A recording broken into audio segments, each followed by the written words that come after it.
오늘 우리가 다룰 이야기는요, 바로 현대 전쟁 이론 하나가 어떻게 정말 예상치 못한, 심지어 위험하기까지 한 결과를 낳게 됐는지에 대한 겁니다. 한번 자세히 들여다보죠. 자, 그럼 이걸로 한번 시작해 볼까요? 오늘날 미국 외교 정책이 딱 마주하고 있는 아주 중요한 질문이죠. 도대체 미군은 왜 또 다른 큰 전쟁을 치르는 것에 그렇게 자신감이 넘치는 걸까요? 그 답을 찾으려면요, 시간을 좀 거슬러 올라가야 합니다. 미군의 현재 그 사고방식을 이해하기 위해선 바로 2003년, 겉보기엔 거의 완벽했던 그 승리, 이라크 침공 때로 돌아가 봐야 하거든요. 네, 바로 2003년이었어요. 당시 펜타곤의 민간 지도부가 수천 년 동안 이어져온 군사 전략의 틀을 완전히 깨버리는 아주 급진적인 아이디어를 밀어붙이기 시작합니다. 이게 정말 재밌는 충돌이었어요. 한쪽에는 수십 년간 전쟁터를 누빈 경험 많은 펜타곤 장군들이 있었죠. 이들은 아주 전통적인 원칙, 그러니까 적보다 3배는 많은 병력을 동원하고 절대 포위당하면 안 되고 보급로는 목숨처럼 지켜야 한다는 그런 원칙을 따랐어요. 그런데 반대편에 등장한 이 새로운 이론은 완전히 달랐습니다. 충격과 공포라고 불렸는데 이건 적의 지휘부, 그러니까 머리만 정확히 잘라내고 압도적인 기술력으로 그냥 찍어 누르자는 거였죠. 병력 수보다는 속도와 정밀함이 훨씬 더 중요하다, 이런 개념이었습니다. 결국 노련한 장군들의 목소리는 이 검증되지 않은 새 이론에 묻혀버리고 맙니다. 그럼 이 충격과 공포라는 새로운 교리는 대체 뭘 믿고 그렇게 자신만만했을까요? 바로 세 가지 핵심 기둥이 있었습니다. 첫째, 제공권 장악. 세계 최강의 미공군으로 하늘을 그냥 지배해버리는 거죠. 둘째는 기술을 통한 전지전능함입니다. 위성이랑 온갖 감시 기술로 적의 모든 걸 손바닥 보듯 들여다보겠다는 거고요. 그리고 마지막 세 번째, 바로 특수부대입니다. 이 최정예 요원들이 현장에 침투해서 하늘에서 쏟아지는 그 압도적인 화력을 정확하게 유도하는 역할을 맡는 거죠. 이 충격과 공포 이론을 지지했던 사람들은 정말 엄청난 약속을 했습니다. 이 새로운 방식대로만 하면 전쟁은 아주 빠르고 돈도 거의 안 들고 무엇보다 아주 결정적인 완벽한 승리를 거둘 수 있을 거라고 말이죠. 정말 혁명적인 이야기였어요. 결국 펜타곤 내부의 그런 우려와 경고에도 불구하고 이 계획은 그대로 실행에 옮겨졌습니다. 그리고 그 결과는요, 정말 모두를 깜짝 놀라게 만들었죠. 이라크 정권이 무너지는 데 걸린 시간 단 3주였습니다. 정말 눈 깜짝할 사이에 전쟁이 끝나버린 거예요. 사상자 수는 더 충격적이었어요. 미군 전투 사망자가 200명도 채 안 됐거든요. 심지어 그중 상당수는 안타깝게도 아군 간의 오인사격 때문이었고요. 전쟁 규모를 생각하면 정말 믿기 힘든 숫자죠. 병력은 13만 명에 불과했는데 무려 37만 명에 달하는 이라크 군대를 그냥 완전히 박살내버렸습니다. 거의 3배나 많은 적을 상대로 압도적인 승리를 거둔 거죠. 자, 이쯤 되는 충격과 공포 이론이 완벽하게 증명된 것처럼 보이잖아요? 이 엄청난 승리가 미래 전쟁의 청사진이 될 수 있었을까요? 아니면 그냥 운이 좋았던 단 한 번의 우연이었을까요? 좀 더 깊이 파고들면 전혀 다른 이야기가 보이기 시작합니다. 사실 이 충격과 공포의 성공 뒤에는 정말 다시는 없을 법한 세 가지 완벽한 조건이 맞아떨어졌기 때문입니다. 첫째, 이라크에는 사실상 방공망이 없었어요.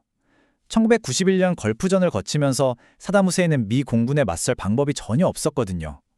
둘째, 지형이 너무 완벽했어요. 이라크의 그 평평하고 탁 트인 사막은요, 공군력과 감시 기술을 쓰기에는 정말 이상적인, 그야말로 꿈의 전장이었죠. 그리고 마지막으로 완벽한 기습이었습니다. 역사상 어떤 군대도 이런 방식으로 싸워본 적이 없었기 때문에 이라크군은 대체 무슨 일이 벌어지는지도 모른 채 완전히 무방비 상태로 당할 수밖에 없었던 겁니다. 자, 근데 여기서부터가 정말 흥미로운 지점입니다. 이 충격과 공포라는 새로운 전쟁 이론이 어디서 나왔는지를 이해하려면 우리는 시간을 더 거슬러 올라가서 미국 군부에게 정말 끔찍한 트라우마로 남은 한 전쟁, 그들이 절대 잊을 수 없는 바로 그 전쟁의 망령을 들여다봐야 합니다. 바로 베트남 전쟁이죠. 1969년 베트남에는 무려 50만 명이 넘는 미군이 주둔하고 있었습니다. 그런데 2003년 이라크에는 13만 명이었어요. 이 숫자만 봐도 두 전쟁의 성격이 얼마나 달랐는지 확 느껴지시죠? 그리고 베트남전의 가장 큰 상처는 바로 펜타곤 페이퍼 유출 사건이었습니다. 이 문서를 통해 미국 대중들은 엄청난 진실을 마주하게 되죠. 정부가 이길 수 없는 전쟁이라는 걸 알면서도 단지 체면을 잃기 싫어서 전쟁을 질질 끌고 있었다는 사실이 폭로된 겁니다. 이 사건은 군수 내부에게 엄청난 배신감을 안겨줬습니다. 그들은 정치인들 그리고 반전 시위를 벌이는 대중들 때문에 전쟁에서 졌다고 생각했어요. 그래서 이런 결론을 내리게 됩니다. 아, 민주주의 사회는 긴 전쟁을 잇기 위해 필요한 희생을 감당할 수 없구나. 민주주의 자체가 제국을 유지하는 데는 적이구나 하고 말이죠. 바로 이 지점이 핵심입니다, 여러분. 충격과 공포 전략은 단순히 전투에서 이기기 위한 군사 교리가 아니었던 거예요.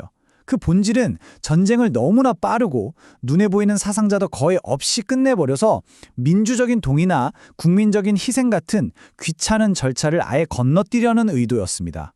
다시 말해 미국이라는 제국을 미국 민주주의라는 족쇄로부터 풀어주기 위해 만들어진 전략이었던 거죠. 그리고 이라크에서의 그 눈부신 성공이 이 위험한 교리를 거의 신성한 것으로 만들어버렸습니다. 그 결과 미국은 훨씬 더 공격적이고 자신감, 아니 자만심에 가득 찬 새로운 제국 이론을 갖게 된 거죠. 그 증거는 돈의 흐름을 보면 명확합니다. 이 새로운 교리의 핵심이자 엔진이었던 특수부대, 2000년에 20억 달러였던 예산이 지금은 공식적으로만 17억 달러입니다. 거의 7배가 폭발적으로 증가한 거죠. 이 상황을 아주 기가 막히게 설명하는 비유가 하나 있습니다. 억만장자 아들 이야기인데요. 어떤 아들이 아버지가 평생 피땀 흘려 일군 100억 달러짜리 제국을 물려받습니다. 아버지는 경험 많은 조언가들과 함께 이 제국을 만들었죠. 그런데 아들은 자기가 더 잘한다고 생각해서 이 조언가들을 전부 해고해버려요. 그리고는 아주 무모한 도박을 연달아 하다가 결국 모든 걸 날려버리고 맙니다. 이게 바로 미국의 변화를 보여주는 거예요. 1991년 걸프전 때의 신중하고 협력적이었던 제국의 첫 번째 이론을 버리고 오만함과 힘을 휘두르는 쾌감에 취한 두 번째 이론을 선택한 거죠. 이런 오만함 혹은 자만심은 아주 위험한 현실 왜곡을 낳았습니다.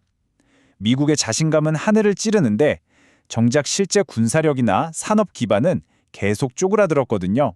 보세요. 2차 세계대전 때 7,600척에 달했던 미 해군 함정은 지금 475척 정도밖에 안 됩니다. 병력도 줄었고요. 제조업은 어떻습니까? 한때 세계의 공장이었지만 지금은 미국이 군함 한 척을 만드는 동안 중국은 300척을 찍어냅니다. 자신감과 현실의 격차가 엄청나게 벌어진 거죠. 결국 이런 자만심의 제국은 세 가지 심각한 문제에 부딪히게 됩니다. 첫째, 과도한 개입. 우리가 세상 모든 곳에 다 관여할 수 있고 모든 전쟁에서 동시에 싸워 이길 수 있다고 믿게 되는 거죠. 둘째, 전략의 부재. 제국을 유지할 힘은 있는데 그 힘으로 뭘 해야 할지에 대한 명확한 계획이 없는 상태입니다. 그리고 마지막으로 가장 위험한 오만함. 우리는 절대 진리가 없다는 근거 없는 믿음이죠. 그래서 우리는 다시 처음의 질문으로 돌아오게 됩니다. 베트남이라는 정글전의 깊은 트라우마 속에서 태어나서 이라크라는 사막에서 단 한 번, 그것도 아주 특수한 조건에서 성공했던 이 군사교리가 과연 앞으로 다가올 미래의 수많은 도전들 앞에서 제대로 작동할 수 있을까요? 아니면 어쩌면 미래를 위한 재앙적인 청사진이 될 수도 있는 걸까요? 생각해 볼 만한 문제입니다.